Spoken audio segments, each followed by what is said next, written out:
Video भी काल्पनिक है। पिछले वाले की तरह यह भी इमेजिनेशन में देखिए। इसे कृपया करके दिल पे ना लीजिए, कहीं और लीजिए, और फिर भी ऑफेंड हो गए तो स्टार्ट से डिस्क्लेमर वापस देखिए। Thank you. एपिसोड 11 मृत्यु के बाद जन्म होता है सेनापति का।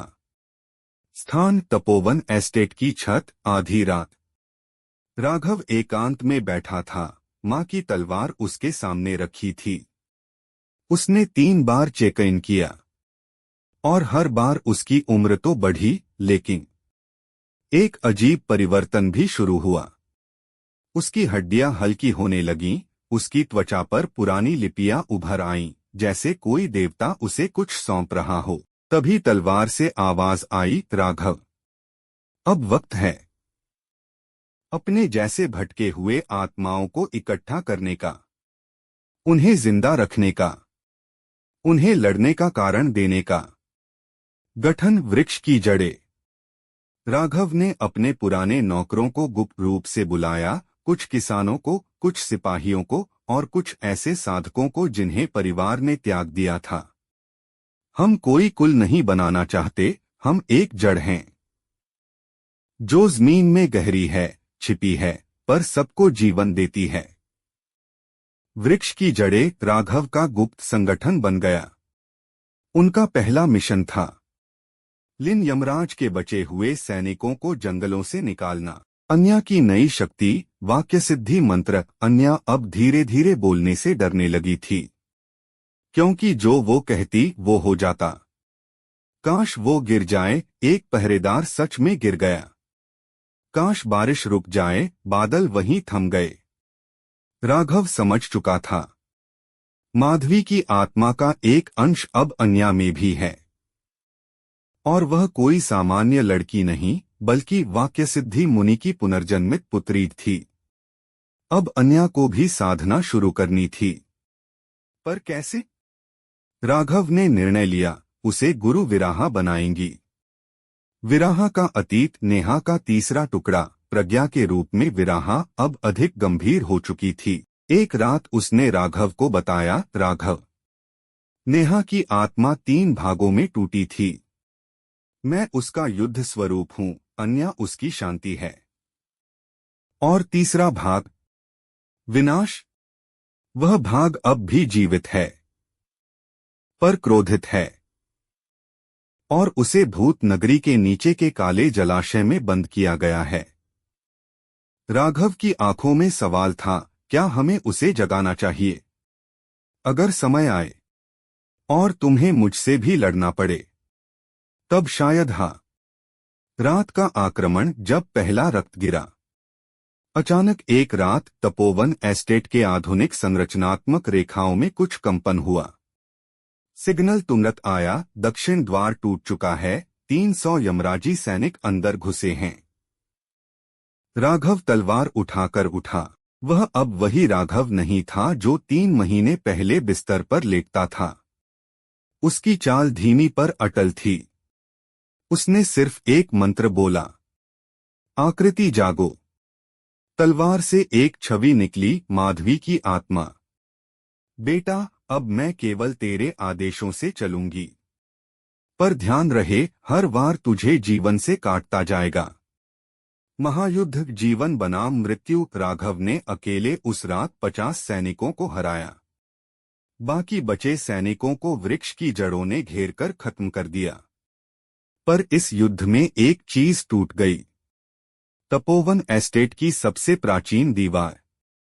दीवार टूटने का अर्थ था लिन परिवार के सबसे पुराने दुश्मन अब रास्ता पा सकते थे।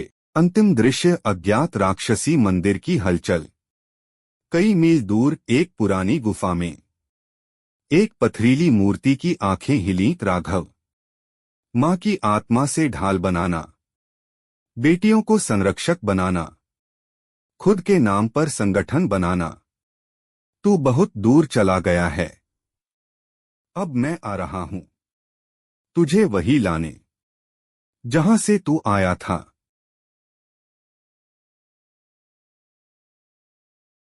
जब मौत पूछे, क्या तुम सच में जी रहे हो? स्थान तपोवन एस्टेट के नीचे गुप्त जल गुफा। राघव ने ध्यान लगाते हुए 100वां चेक इन पूरा किया। अब उसकी उम्र 280 वर्ष तक पहुंच चुकी थी और उसका शरीर प्रकाश की तरह चमकने लगा था। तभी एक प्रकाशपुंज उसके सामने फूटा। आपका सिस्टम एक नए चरण में प्रवेश कर चुका है। नई क्षमता अनलॉक माधवी ज्योति। हर चेक इन पर अब आपको 10 वर्ष का जीवन प्राप्त होगा, लेकिन बदले में हर बार एक प्रिय व्यक्ति से 1 वर्ष काटा जाएगा। राघव चौंका। क्या वह दूसरों की कीमत पर अमरता चाहता था? विराहा की यात्रा, भूत नगरी का द्वार। अन्या के कहे शब्दों ने एक पूरा गांव ही निगल लिया था। उसकी शक्ति बेकाबू हो रही थी। विराहा ने निर्णय लिया, अब समय है नेहा के तीसरे भाग को ढूंढने का। विनाश। भूत नगरी, जो पृथ्वी के नीचे दबी एक प्राचीन आत्मा नगरी थी, जहां हजारों वर्षों से आत्माएं बंद थीं। वह नीचे उतरी और द्वार पर एक नारी की मूर्ति मिली, जिसकी आंखों से रक्त बह रहा था। नेहा की काली रूप अब जागने को तैयार है, लेकिन वह तुझे पहचान नहीं पाएगी। तू तैयार है? युद्ध की धमक, पूर्व दिशा से आग।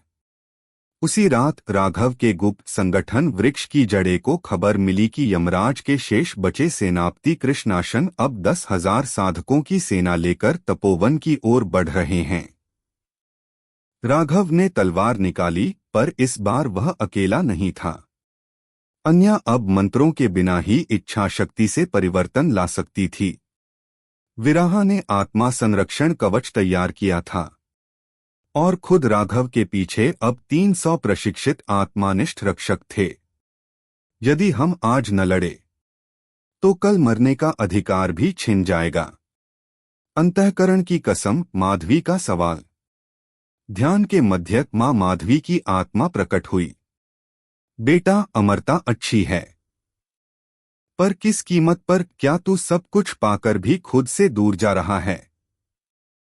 राघव ने उत्तर दिया, यदि मेरी अमरता मेरे अपनों की सांसें लेती है, तो मैं वो सांसें लौटाने को तैयार हूं। लेकिन पहले मैं उनके लिए वह संसार बनाऊं जो मृत्यु से परे हो।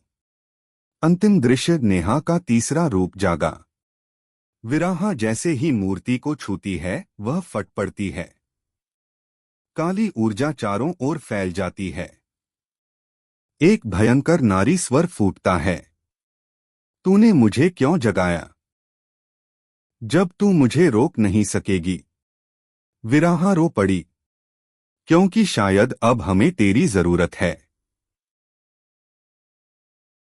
एपिसोड 12, रक्तपुत्र की वापसी। जब मृत लौटे जीवितों से बदला लेने।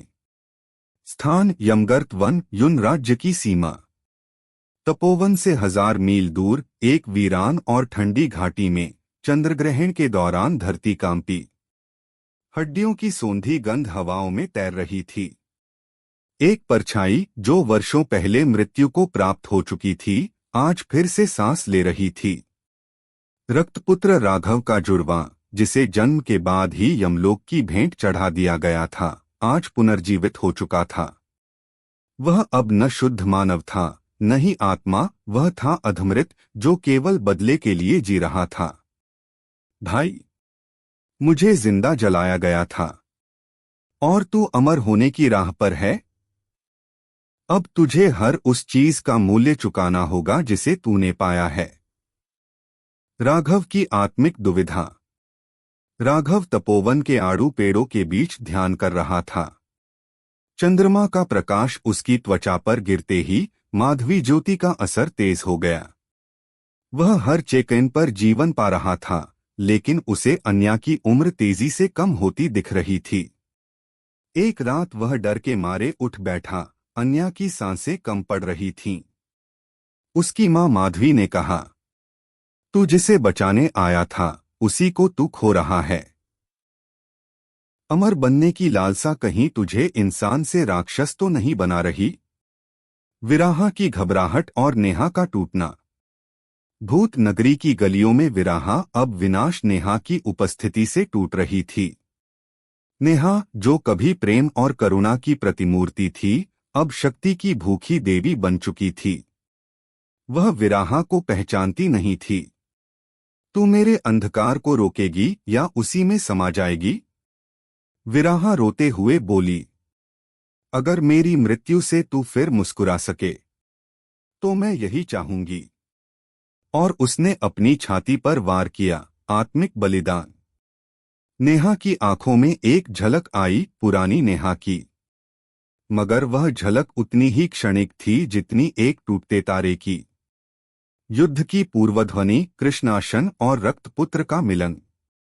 अब यमराज के सेनापति कृष्णाशन ने रक्तपुत्र को साथ मिला लिया था। दोनों की सेनाएं मिलकर युन राज्य की ओर बढ़ चलीं। यह कोई साधारण युद्ध नहीं था, यह उन लोगों की लड़ाई थी जो मर चुके थे और फिर उठे थे अपने अपमान का हिसाब चुकाने। राघव ने जैसे ही समाचार सुना, उसकी आंखें रक्तिम हो उठीं। पर वह शांत था। मैं अब भाग नहीं सकता। मेरी जिंदगी दूसरों की सांसों से चल रही है। अब उसे उनके लिए खपाना होगा। भावनात्मक टकराव। अन्या और मां। अन्या धीरे धीरे कमजोर हो रही थी, उसकी चमकती आंखें अब बुझने लगी थीं। भैया, मुझे डर नहीं लगता। पर क्या जब मैं नहीं रहूंगी तब तू खुद को माफ कर पाएगा? राघव फूट पड़ा। उसने अन्या को गले लगा लिया। उसकी मां माधवी भी वही थीं, आंसू भरी आंखों से देखती हुई। बेटा, अब खुद से मत लड़, अब वो कर जो तुझे सही लगे। और राघव ने किया। माधवी ज्योति प्रणाली को निष्क्रिय। अगले दिन चेक इन नहीं हुआ। उसे जीवन का वर्ष नहीं मिला। मगर अन्या ने खुलकर सांस ली। उसकी आंखों में जीवन था। अंतिम दृश्य, पूर्ण चंद्र ग्रहण की रात। युन राज्य की सीमा पर युद्ध की तैयारी थी। सामने रक्तपुत्र और कृष्णाशन थे और राघव के पीछे थे तपोवन के साधक अन्या, विराहा और आत्मारक्षक सकू। राघव ने तलवार उठाई और बोले, मैं राघव हूं जिसने मौत को चेकैन की तरह लिया। अब मैं जिंदा हूं ताकि तुम्हें दोबारा मरवा सकूं। नेहा की आंखें आकाश की ओर उठी थीं, शायद चंद्रमा से प्रार्थना कर रही थीं। रक्त बहेगा, पर इस बार शायद मुक्ति भी मिले। एपिसोड 13, युद्ध, बलिदान और पुनर्जन्म का उद्घोष। स्थान, युन राज्य की सीमा रेखा। रात्रि, पूर्ण चंद्र ग्रहण की रात। हवा में सन्नाटा और तलवारों की झंकार तैर रही थी। रक्तपुत्र और कृष्णाशन की 10,000 अधमृत सेनाएं युन राज्य की ओर बढ़ रही थीं। उनके रथ अंधकार से बने थे और उनके तलवारों की धार आत्मा को भी चीर सकती थी। राघव तपोवन के मोर्चे पर खड़ा था। उसके साथ थे अन्या, अब आध्यात्मिक तलवार धारिणी। विराहा, आत्मशक्ति से सुसज्जित। माधवी, देवी शक्ति की वाहिका। और 100 आत्मा साधक। युद्ध प्रारंभ। तैयार हो जाओ। जैसे ही चंद्रग्रहण ने पूर्णता ली, रक्तपुत्र ने गरजते हुए अपनी आत्माभेदी तलवार फेंकी। वह हवा में घूमती हुई आई और राघव के ठीक सामने गिरी, जमीन फाड़ती हुई। पर राघव डगमगाया नहीं। उसने अपनी तलवार हवा में उठाई और एक मंत्र बोला, चंद्रास्त्र प्रकाशित हो। तलवार चंद्र किरणों से चमकी और जैसे ही वह वार किया, एक सफेद प्रकाश रक्तपुत्र की सेना पर गिरा। सैकड़ों अधमृत वहीं भस्म हो गए। अन्या की पहली लड़ाई। अन्या, जो अब तक केवल छाया में रही थी, मैदान में उतरी। उसके हाथ में मां माधवी की दी हुई तलवार थी, शक्ति वजरना। वह दौड़ी, हवा में छलांग लगाई और 2 अधमृत योद्धाओं को हवा में चीर दिया। उसकी आंखों में डर नहीं, सिर्फ रक्षक की आग थी। कृष्णाशन, जिसने यह देखा, गरजा, ये एक बच्ची है, पर इसकी आत्मा पवित्र है। इसे बलिदान करो, शक्ति को जकड़ो। कृष्णाशन ने अपने त्रिशूल से काले शूल छोड़े। वे सीधे अन्या की ओर बढ़े। लेकिन विराहा कूद पड़ी। अन्या, पीछे हटो, ये मेरा सामना है। उसने अपने हाथों से एक ध्यान मंडल बनाया जो प्रकाश का एक घेरा था। काले शूल उसी में घुसते ही राख हो गए। विराहा की आंखें चमकने लगीं और उसने कृष्णाशन की ओर इशारा किया। तू यमलोक का सेनापति है न? तो आज यम की गोद में लौट जा। और उसने प्रकाश बाण छोड़ा जिसने कृष्णाशन को जख्मी कर दिया। रक्तपुत्र बनाम राघव, जुड़वा भाई की टक्कर। अब अंत में दो भाइयों का आमना सामना हुआ। तेरी हर सांस मुझे याद दिलाती है कि मेरी नहीं है। मैं तुझसे वह सब छीनूंगा जो मुझे कभी मिलना चाहिए था। राघव ने उत्तर दिया, तू मेरा ही अक्स है, लेकिन मैं अंधकार में नहीं जीता। अगर तुझे मुक्ति चाहिए तो आ, लेकिन तलवार के रास्ते। दोनों ने तलवारें भांजी, हर वार पर्वत को हिला दे, ऐसी ताकत थी उनमें। उनका युद्ध केवल शारीरिक नहीं था बल्कि आत्मिक भी। हर टक्कर के साथ दोनों की यादें टकरा रही थीं, माँ की गोद, एक ही गर्भ, एक ही नाम, अलग अलग नियति। आखिरकार रक्तपुत्र का वार राघव के कंधे पर लगा। खून बहा, मगर राघव ने आंखें नहीं झपकाईं। उसने अपने खून को हाथ में लिया और तलवार पर मल दिया। वह रक्त अब प्रांतलवार बन चुका था। अब देख भाई, ये है तपोवन का उत्तर। और एक ही वार में रक्तपुत्र की तलवार टूट गई। वह घुटनों पर आ गया। युद्ध का अंत या नई शुरुआत? अचानक आकाश में बिजली गिरी। कृष्णाशन ने अपने घाव के बावजूद एक अंतिम शूल छोड़ा। वह सीधा अन्या की ओर जा रहा था, पर बीच में कूद पड़ी माधवी। वार उसकी छाती में लगा। वह नीचे गिरी मुस्कराती हुई।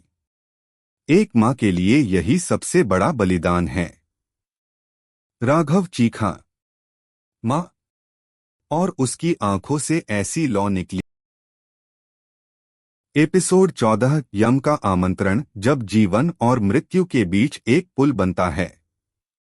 माधवी का शरीर राघव की गोद में था। उसका चेहरा शांत था, लेकिन सीने से रक्त की धार बह रही थी। आकाश में बिजली अब भी गरज रही थी, लेकिन राघव के अंदर जो तूफान उठा था वह कहीं ज्यादा भयानक था। उसने अपनी माँ को देखा और धीरे से बुदबुदाया, माँ, अभी नहीं, अभी बहुत कुछ बाकी है। तभी चारों ओर हवा स्थिर हो गई। आकाश से एक प्रकाशस्तंभ उतरा। धुएं और राख के बीच से एक अधिष्ठित आकृति प्रकट हुई। उसका सिर मुकुट से सजा था, गले में सर्पों की माला थी और आंखों में मृत्यु का काल। यमराज। यम का प्रस्ताव। राघव पुत्र, माधवी मृत्यु की देहरी पर है। तुम्हें एक विकल्प दिया जाता है, या तो उसे जाने दो और मृत्यु के चक्र को न बिगाड़ो, या उसकी आत्मा के बदले किसी अन्य जीवित आत्मा को समर्पित करो। अन्या कांप गई। विराहा ने आंखें बंद कर लीं, लेकिन राघव चुप रहा। उसने अपनी मां की मुरझाती हथेली को छुआ और फिर धीरे से खड़ा हुआ। अगर किसी को जाना ही है तो मैं जाऊंगा। यमराज मुस्कराए। तू वह है जो मृत्यु को चुनौती दे रहा है, लेकिन जीवन का सौदा केवल बलिदान से होता है। तेरी आत्मा सरल नहीं, तेरे भीतर है 2 जन्मों का भार। तभी अचानक राघव के शरीर से एक और परछाई निकलने लगी। रक्तपुत्र की आत्मा जो युद्ध में पराजित हुई थी पर पूरी तरह विलीन नहीं हुई थी, वही अब यम की उपस्थिति में फिर सक्रिय हो उठी। रक्तपुत्र, मुझे ले लो, मैं वह हूं जिसे मरना ही चाहिए था। राघव ने जीवन जिया है, मैंने केवल घृणा। मुझे मुक्ति चाहिए, अंतिम बार। यमराज ने अपनी दृष्टि झुकाई। उन्होंने 2 आत्माएं देखीं, एक राघव की जो प्रकाशमयी थी और एक रक्तपुत्र की जो अंधकार से बनी थी, पर भीतर कहीं प्रकाश की लालसा छिपी थी। यम मृत्यु न्याय की मांग करती है, लेकिन प्रेम न्याय से परे है। ठीक है, यह सौदा स्वीकार्य है। रक्तपुत्र की आत्मा माधवी के प्राणों में बदली जाएगी। बलिदान और पुनर्जन्म। राघव चुपचाप खड़ा रहा। रक्तपुत्र यम की छाया में लिपटा और धीरे धीरे भस्म हो गया। उसी समय माधवी की छाती में हलचल हुई। उसके होठों से एक कराह निकली। बेटा, तुमने मुझे फिर से जीवन दिया। राघव ने कुछ नहीं कहा, बस सिर झुका लिया। अन्या दौड़कर आई और मां को गले से लगा लिया। यम की अंतिम वाणी। राघव, तेरी आत्मा अब केवल मनुष्य की नहीं रही। तू अब वह जीव है जो मृत्यु को छूकर भी जीवित है। तेरा भविष्य अब साधारण नहीं होगा। तैयार हो जा, ब्रह्मलोक, पाताललोक, देवत्व सब देखेंगे तुझे। और फिर यमराज ने आकाश की ओर देखा और धीरे धीरे अदृश्य हो गए। एपिसोड 15 त्रैलोक्य का आमंत्रण, देवता, असुर और साधक की नई चुनौती। देवताओं की सभा। 3 दिन बीत चुके थे। रक्तपुत्र की आत्मा यमलोक में समाहित हो चुकी थी और माधवी धीरे धीरे स्वस्थ हो रही थी। लेकिन कुछ ऐसा हुआ था जिसने तीनों लोकों को हिलाकर रख दिया था। एक साधारण मनुष्य, राघव, ने यमराज के सामने अपनी आत्मा का सौदा करने की हिम्मत की थी। ये सिर्फ बलिदान नहीं था, ये एक संकेत था। संकेत उस आत्मा का जो मृत्यु के नियमों से परे हो चली है। स्वर्गलोक, इंद्रसभा। स्वर्ण सिंहासन पर बैठे देवराज इंद्र ने नारद से पूछा, यह राघव कौन है? क्या वह कोई ऋषि है? कोई अज्ञात अवतार? नारद ने उत्तर दिया, वह एक साधारण आत्मा था, प्रभु। परंतु अब नहीं। यमराज के समक्ष जो उसने किया, वैसा पहले किसी ने नहीं किया। उसकी आत्मा में अब स्वर्ण चेतना है। अमरत्व का बीज अंकुरित हो चुका है। इंद्र चिंतित हो उठे। क्या यह ब्रह्मा जी को सूचित किया गया है? जी, त्रिदेवों को इसका आभास हो चुका है। शिव की समाधि में कंपन हुआ है, विष्णु के शेष शयन पर तरंगे उठी हैं और ब्रह्मा ने एक नया पृष्ठ जोड़ दिया है सृष्टि की पुस्तक में। पाताल लोक, असुरों की गुफा। नरकासुर और बलि पाताल के सभाकक्ष में एकत्र हुए थे। उन्होंने सुना था कि पृथ्वी पर कोई मृत्यु से लौटा है। यह उनके लिए खतरा था, क्योंकि ऐसे लोग या तो देवता बनते हैं या उनके शत्रु। यह राघव यदि उभरेगा, बलि ने कहा, तो वह या तो त्रास बनेगा या त्राता। हमें उसे देखना होगा। नरकासुर, उसे आमंत्रण भेजो, एक बार उसे हमारी शक्तियों का स्वाद मिले, शायद वह देवताओं का नहीं हमारा बन जाए। धरती, तपोवन एस्टेट। राघव खेतों का निरीक्षण कर रहा था, लेकिन उसके भीतर कुछ बदल चुका था। अब जब वह साधना करता तो आकाश गूंजता, और जब वह चलता तो भूमि पर कंपन होता। उसके खेतों में आड़ू अब दुगनी ऊर्जा से फलते और उसके स्पिरिट स्टोन्स अब स्वयं ऊर्जा उत्पन्न करने लगे थे।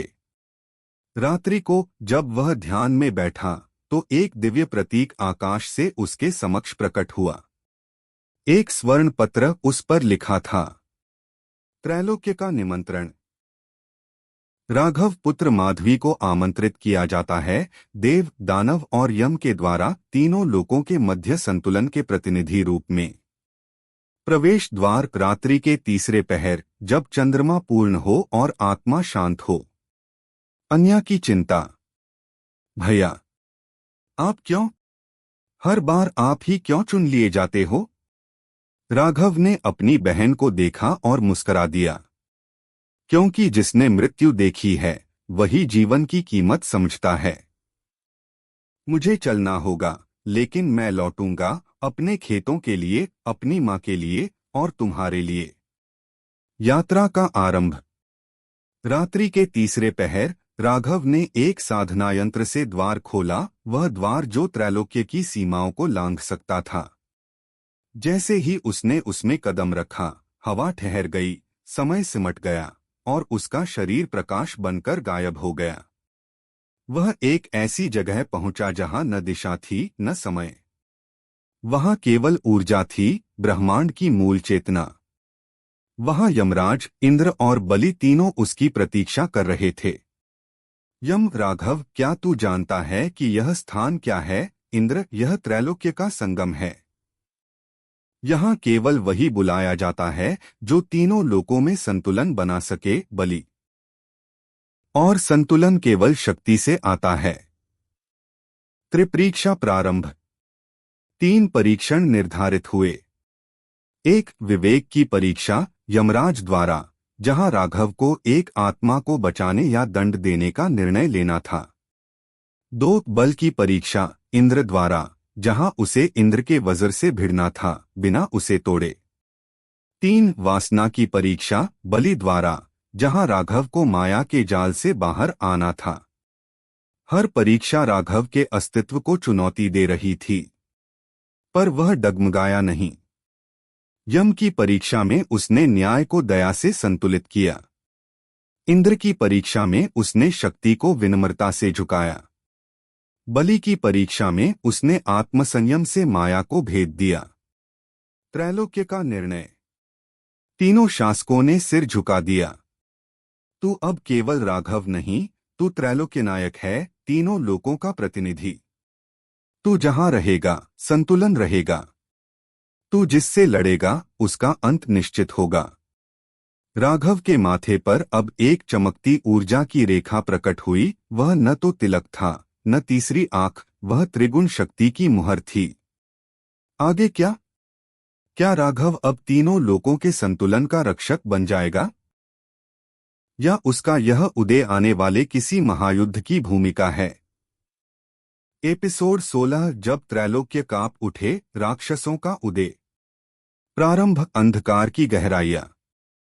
जब राघव त्रैलोक्य नायक घोषित हुआ, तो ब्रह्मांड की गहराइयों में एक कंपन उठा, ऐसा कंपन जो सिर्फ देवताओं और प्राचीन राक्षसों को ही महसूस हो सकता था। पाताल लोक की सीमा से परे एक पुराना बंद मंदिर था, कालनिषिद्ध कक्ष, जहां अनादिकाल से बंद थे वे प्राणी जिन्हें देवों ने मिलकर हराया था। जैसे ही राघव ने त्रिगुण शक्ति धारण की, उस मंदिर के द्वार पर लगे मंत्र मुद्राएं स्वयं बिखर गईं। रघुवंश का नहीं, न देव वंश का। यह कौन है जो मृत्यु को अपना सेवक बना ले? यह स्वर था रक्तवीर, महादानवों का अगुवा, जो हजारों वर्षों से निंद्रा में था। वह उठ खड़ा हुआ। उसकी आंखें रक्तज्वालाओं से जल रही थीं, उसके शरीर से समय टकराकर बिखरने लगा। उसके साथ साथ और भी 7 प्राचीन राक्षस उठे, जिन्हें सप्ताश्र राक्षस कहा जाता है। धरती पर राघव की वापसी। राघव अब वैसा नहीं था। जब वह तपोवन एस्टेट लौटा, तो उसके कदमों के नीचे की भूमि ऊर्जा से हिल उठी। उसके आने भर से विला के आध्यात्मिक वृक्षों में दोगुनी वृद्धि हो गई। माधवी, जो अब पूरी तरह स्वस्थ हो चुकी थी, उसकी आंखों में चमक थी। परंतु राघव ने देखा कि कुछ तो है, कुछ अदृश्य जो उनके पीछे पीछे आया है। अन्या और भविष्य की दृष्टि। अन्या अब साधना में प्रवीण हो रही थी। राघव के लौटने पर उसने उसे एक चित्र दिखाया जो उसे ध्यान में दिखा था। चित्र में एक विशाल आकृति थी, जिसकी आंखें सूर्य से बड़ी और हृदय तारों से भारी लग रही थीं। उसके पीछे ज्वालाओं से घिरे और छायाओं में लिपटे 7 योद्धा थे। भैया, मुझे डर लग रहा है। ये सिर्फ सपना नहीं था, वे आ रहे हैं। राघव ने आंखें बंद की और कहा, हाँ, वे आ रहे हैं। अब समय आ गया है। महायुद्ध की आहट। स्वर्गलोक का संदेश। इंद्रदेव ने त्रैलोक्य नायक राघव को दूत भेजा। हमारे देवद्वार पर रक्तवीर की छाया देखी गई है। तुम त्रैलोक्य के रक्षक हो। देव, दानव और मानव सभी की सुरक्षा अब तुम्हारे हाथ में है। पाताल लोक की धमकी। बलि ने संदेश भेजा। हमने रक्तवीर को बांधा था, लेकिन अब वह स्वतंत्र है। यह त्रैलोक्य की परीक्षा है या तुम्हारा अंत। यमलोक की चेतावनी। यमराज ने संकेत भेजा। वह मृत्यु को नहीं मानता। यदि वह पृथ्वी पर आया तो नियम ही नष्ट हो जाएंगे। राघव, अब निर्णय तेरा है, नियम निभाना है या नए नियम गढ़ने हैं। युद्ध का पहला वार, रक्तवीर का आह्वान। अंधेरी रात थी। आकाश पर एक भी तारा नहीं था। हवा में लोहित गंध थी। तपोवन एस्टेट की सीमाओं के बाहर एक जलता हुआ वलय प्रकट हुआ। वहां खड़ा था रक्तवीर। उसकी ऊंचाई पर्वत जितनी थी, उसकी आंखें तपोवन को देख रही थीं। त्रैलोक्य नायक, बाहर आ। देखो तेरी शक्ति क्या करती है। राघव ने जैसे ही दरवाजा खोला, पूरा आकाश बिजली से गूंज उठा। उसकी पीठ पर त्रिगुण प्रतीक चमक उठा। तू त्रैलोक्य का संकट है, रक्तवीर। पर मैं वह संकट हूं जिसे संकट भी डरे। दोनों आमने सामने आए। बिजली, आग, हवा, भूमि सभी तत्वों ने संघर्ष शुरू किया। रक्तवीर ने वार किया। धरती का एक टुकड़ा टूट गया। राघव ने प्रत्युत्तर दिया। उसके आघात से आकाश फट पड़ा। यह युद्ध सिर्फ शरीर का नहीं था, यह आत्माओं का संग्राम था। युद्ध का परिणाम। पहली भिड़ंत में कोई विजेता नहीं था, परंतु एक बात स्पष्ट थी। यह युद्ध जल्द ही त्रैलोक्य की सीमाओं से बाहर फैल जाएगा। माधवी ने राघव से कहा, तू अब सिर्फ मेरा बेटा नहीं, अब तू त्रैलोक्य का दीप है। और दीप की परीक्षा अंधकार करता है। आगे क्या? सप्ताश्र राक्षसों की अगली चाल क्या होगी? क्या राघव देवताओं और मानवों को एकजुट कर पाएगा? क्या कोई खोया हुआ देवता इस युद्ध में लौटेगा? अगला अध्याय, रहस्यमयी चौथा लोक, अमर भूमि की पुकार, जल्द आ रहा है। एपिसोड 17, रहस्यमयी चौथा लोक, अमर भूमि की पुकार। प्रस्तावना, चौथे लोक का रहस्य। त्रैलोक्य, देवलोक, मृत्युलोक और पाताल लोक के अतिरिक्त एक और लोक का अस्तित्व है, जिसके विषय में बहुत कम लोग जानते हैं। वह है अमर भूमि, एक ऐसा स्थान जो न तो समय में बंधा है और न मृत्यु से। यह वह भूमि है जहां अमरता के बीज बोए जाते हैं, जहां महाकाल स्वयं साधना करते हैं। राघव को त्रैलोक्य नायक बनने के बाद वहां से एक नीले प्रकाश की रेखा ने उसे छुआ। जो त्रैलोक्य को संभालता है, उसे अमरभूमि का द्वार पार करना होगा। अमरभूमि की ओर यात्रा। राघव अपने खेतों से लौट रहा था जब उसकी आंखों के सामने एक नीली छाया उभरी। उसे ऐसा लगा मानो वह किसी और समय में पहुंच गया है। सारी आवाजें शांत हो गईं। उसकी आंखों के सामने एक विशाल द्वार प्रकट हुआ, नीलकंठ द्वार, जिसके दोनों ओर अनगिनत मंत्रों की आकृतियां घूम रही थीं। अंदर आने वाले को हर जन्म का ज्ञान मिलेगा, लेकिन बाहर निकलने वाला वही होगा जो मृत्यु से परे होगा। राघव ने द्वार पार किया और अचानक वह वहां पहुंच गया जहां समय का कोई अस्तित्व नहीं था। वहां घास नहीं थी, मगर हर जगह प्रकाश था। वहां हवा नहीं थी, परंतु सांसें चलती थीं। वहां जीवन नहीं था, लेकिन अस्तित्व था। वह अमरभूमि थी, स्मृतियों का महासागर। जैसे ही राघव आगे बढ़ा, उसके सामने एक सरोवर प्रकट हुआ। यह कोई सामान्य सरोवर नहीं था, यह स्मृतियों का महासागर था।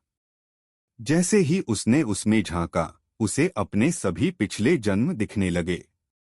वह एक योद्धा था जिसने समुद्रों को चीर डाला था। वह एक भिक्षु था जिसने 900 साल मौन साधना की थी। वह एक बालक था जो अपनी माँ को भूख से मरते देख नहीं सका। हर जन्म एक दर्द था, हर जन्म एक सीख। राघव फूट फूट कर रो पड़ा, लेकिन उसकी आत्मा मजबूत होती जा रही थी। अमरता दर्द से नहीं आती, उसे सहने से आती है। अमरभूमि की परीक्षा, शून्य से युद्ध। राघव को अचानक एक समतल भूमि पर खड़ा पाया गया, जहां कोई नहीं था। वहां न आकाश था, न पृथ्वी। तभी एक आकृति प्रकट हुई, असंख्य चेहरों वाला, जो हर जन्म का डर और भ्रम लेकर आया था। तू अमर होना चाहता है? फिर अपने अस्तित्व को मिटा। राघव ने लड़ाई लड़ी, लेकिन यह लड़ाई तलवार से नहीं थी। यह उसकी इच्छा शक्ति की परीक्षा थी। हर बार जब वह कमजोर पड़ा, उसके पूर्व जन्मों की एक झलक उसे उठने की ताकत देती। माँ की आंखें, अन्या की हंसी, माधवी की ममता। मैं अपनी मृत्यु को स्वीकार करता हूं, ताकि मैं अमर हो सकूं। एक विस्फोट हुआ और राघव शांत होकर खड़ा रह गया। उसने अपने भीतर की परछाइयों को हराया था। अमरता का बीज। अंत में एक प्रकाश राघव की ओर बढ़ा। वह अमरता का बीज था, लेकिन वह उसे शक्ति नहीं देगा, बल्कि उसे उसकी चेतना में रोक देगा। अब राघव एक साधक नहीं, बल्कि संरक्षक बन गया था। जहां मृत्यु हो, वहां तू जीवन की याद दिलाएगा। जहां अधर्म हो, वहां तू संतुलन लाएगा। अमरभूमि ने उसे वापस भेज दिया, लेकिन अब वह वैसा नहीं था। उसकी आंखों में सूर्य, उसकी सांसों में वायु और उसके हृदय में तीनों लोकों की गति थी। लौटना, एक और जीवन का आरंभ। राघव तपोवन लौटा तो सभी ने उसका रूप देखकर सिर झुका दिया। अब वह राजा नहीं, गुरु नहीं, वह जीवन का प्रतीक था। माधवी की आंखें नम थीं। अन्या दौड़कर गले लगी। राघव ने सिर्फ इतना कहा, अब युद्ध मेरा नहीं, अब युद्ध त्रैलोक्य का है। मैं सिर्फ उसका दीप हूं। और उस रात आकाश में एक चौथा चंद्रमा उग आया, अमरभूमि का प्रतीक। अगला अध्याय, रक्तवीर की प्रतिज्ञा, त्रैलोक्य को भस्म कर दूंगा। एपिसोड 18, रक्तवीर की प्रतिज्ञा, त्रैलोक्य को भस्म कर दूंगा। भूमिका। जब अमरभूमि का चौथा चंद्रमा आकाश में प्रकट हुआ, तब त्रैलोक्य में सभी लोकों में कंपन होने लगा। यमलोक में यमराज ने अपनी कालदंड को जमीन पर पटका, देवलोक में इंद्र का सिंहासन हिल गया, और पाताल में राक्षसराज रक्तवीर ने अपनी आंखें खोली। हजारों वर्षों की निद्रा के बाद राघव जाग चुका है। फिर अब रक्त का महास्नान निश्चित है। रक्तवीर का जागरण। रक्तवीर, जिसे युगों पहले महादेव ने पाताल में शापित कर बंद कर दिया था, एक अजय राक्षस था। उसके शरीर से लावा बहता था, उसकी सांसों में ज्वालाएं थीं और उसकी आंखों में मृत्यु। पाताल की सबसे गहरी खाई, महाक्षय गर्त में उसकी नींद टूटी। जैसे ही वह उठा, पूरा पाताल कांप गया। उसके साथ साथ 7 अन्य राक्षस भी जाग गए, जिन्हें सप्ताश्र राक्षस कहा जाता है। हमारा समय फिर से लौट आया है। अब कोई देव, कोई साधक हमें नहीं रोक सकता। पहला हमला तपोवन की दीवारों पर। रात के तीसरे पहर, जब तपोवन में केवल अग्निकुंड जल रहा था, तभी एक विशाल छाया दीवार पर उभरी। यह कृमिराक्ष, सप्ताश्र का एक सदस्य था, जो छाया की तरह चलता और रक्त पीता था। राघव मेडिटेशन में था जब अलार्म का प्रतीक जल उठा। बिना विलंब किए वह उठा, और उसकी आंखों में अमरभूमि की चमक थी। तो तुम आ गए। तुम सबको यही चाहिए न, युद्ध? तो युद्ध होगा। राघव ने जैसे ही हवा में चक्र खींचा, एक नीली ऊर्जा की दीवार पूरे तपोवन को ढक गई। यह अमरक्षेत्र कवच था, अमरभूमि की पहली कृपा। कृमिराक्ष दीवार पर चढ़ते ही भस्म हो गया। लेकिन यह तो सिर्फ शुरुआत थी। देवताओं की सभा। देवलोक में देवगुरु बृहस्पति, इंद्र, वरुण, अग्नि और शनिदेव की सभा हुई।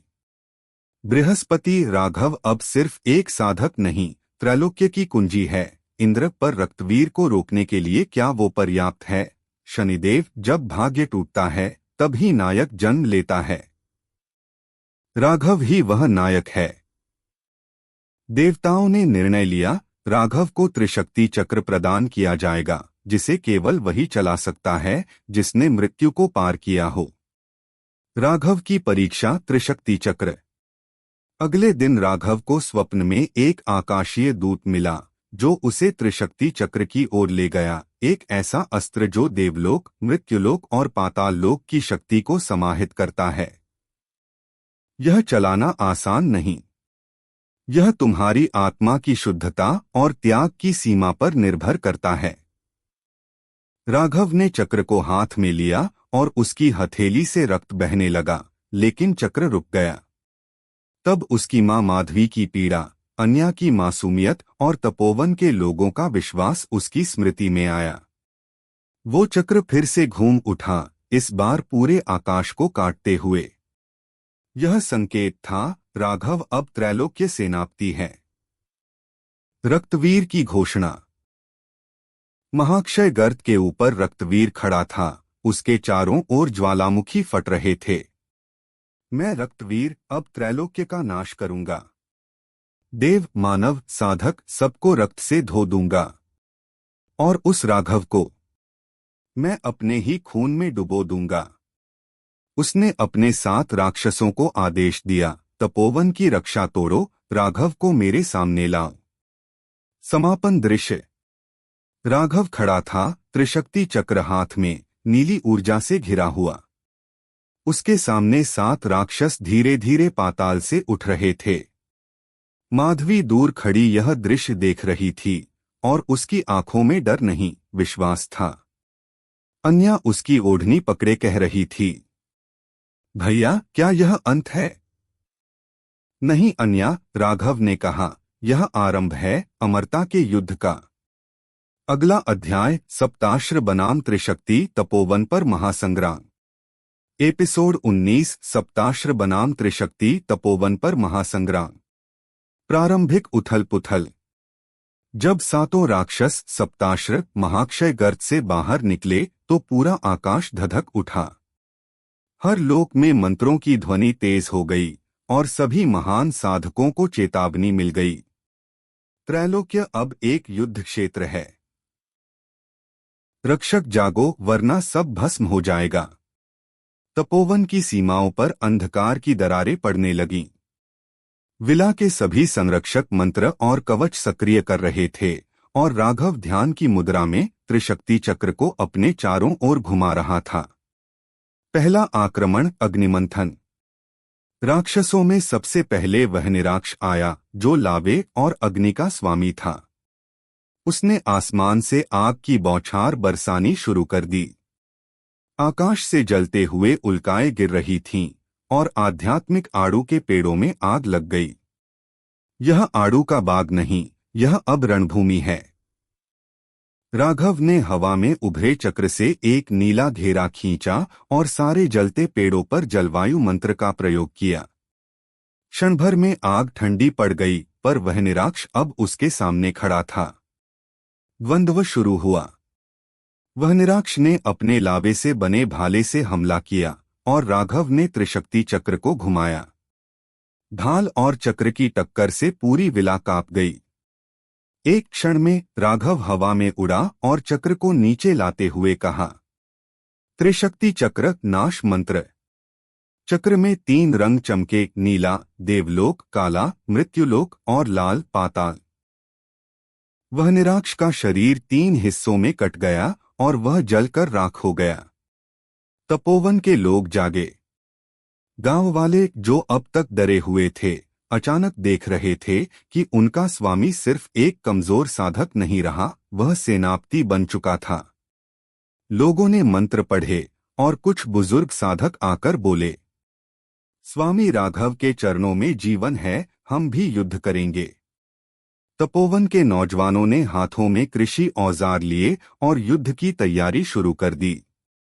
पहली बार विला केवल व्यापारिक केंद्र नहीं, एक किला बन गया था। शेष 6 राक्षसों की चाल। अब बाकी 6 राक्षसों ने समूह में हमला किया। छाया राक्ष, मायावी राक्ष और भीषणकाय राक्ष ने उत्तर दिशा से घेरा बनाया। उनकी योजना थी, राघव को थका दो, फिर रक्तवीर के लिए सौंप दो। राघव को भी यह आभास हो गया। वह समझ गया था, यह एक युद्ध नहीं, बल्कि सत्ता और अस्तित्व का संघर्ष है। यह युद्ध केवल मेरी आत्मा के लिए नहीं, तपोवन की प्रत्येक श्वास के लिए है। देवदूतों की आगमन। जब 3 राक्षस एक साथ हमला करने वाले थे, तभी आकाश से 3 प्रकाश स्तंभ धरती पर गिरे। उनमें से निकले देवगुरु बृहस्पति, अग्निदेव और शनिदेव। बृहस्पति, अब यह युद्ध केवल एक मनुष्य का नहीं रहा, यह लोकों की रक्षा का यज्ञ है। अग्निदेव, मैं तेरे अंदर अग्नि मंत्र का बीज भरता हूं। शनिदेव, तेरा भाग्य अब तेरी इच्छा से चलेगा, शनि की दृष्टि तुझ पर वरदान है। राघव का शरीर देवता स्पर्श से और प्रज्वलित हुआ।